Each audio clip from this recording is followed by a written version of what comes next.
Itinuturing na isang pinakamalinamnam na putahe sa balat ng lupa. Ito ang adubong atay ng baka.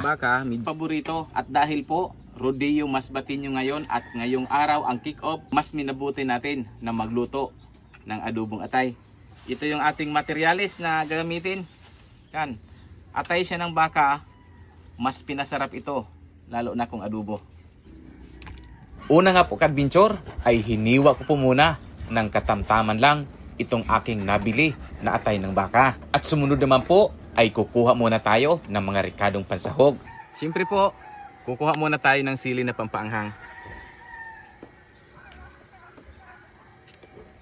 So meron na tayo ngayon sibuyas naman.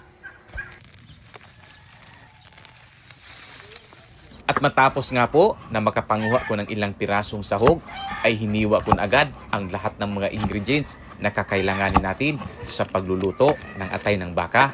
Kung nakasubaybay pa rin po kayo, pwede niyo pong pindutin ang heart button. Pa-share na rin po ng video na ito. At siyempre po ka-adventure, magigisa muna tayo ng bawang at sibuyas.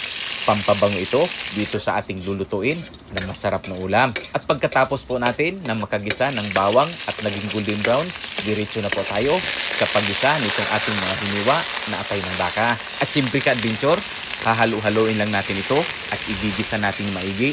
Palalambutin din natin ito bago natin ilagay ang iba pang rikadong pansahog. At pagkatapos naman po ka-adventure, inilaglag ko na yung ating carrots at patatas. Sinamahan ko na rin agad na paglagay ng kunting asin. At siyempre po, kinulayan na rin natin. Nilagyan natin ng kunting toyo. Nilagyan na rin po natin ito ng seasonings para mas kumpleto yung ating mga panimpla. At ang panghuli nga po ka-adventure, pinagsama ko ang tatlong klase ng sili na magpapaanghang naman dito sa ating adubong atay ng baka.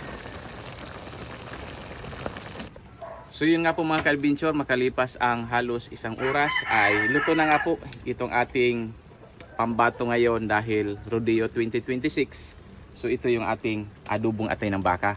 Tara, tikman na po natin mga ka-adventure. So ganun siya kasarap oh. So nilagyan namin yan ng carrots, patatas, sili, siyempre marami para mas masarap. Ganyan siya kasarap.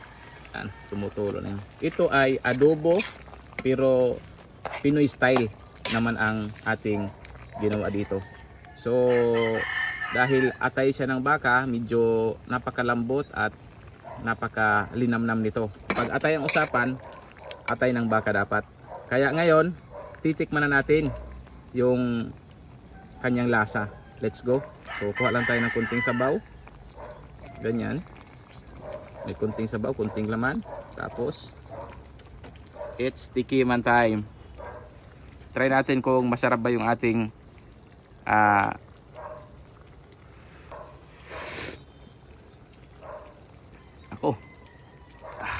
perfect.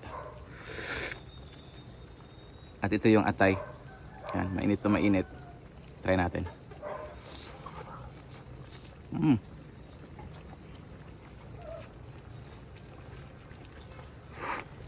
The best.